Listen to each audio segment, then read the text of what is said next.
पौराणिक कथा त्रेतायुग के रामायण काल से जुड़ी है। हनुमान जी तब सीता को ढूंढते हुए लंका पहुंचे।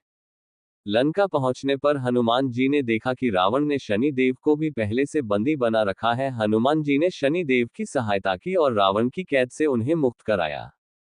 इससे भगवान शनि देव प्रसन्न हुए और हनुमान जी को वरदान मांगने को कहा। हनुमान जी ने शनि देव से कहा, जो भक्त शनिवार के दिन मेरी पूजा करेगा, आप उसे अशुभ फल नहीं देंगे। शनि देव ने हनुमान जी की बात पर हामी भर दी।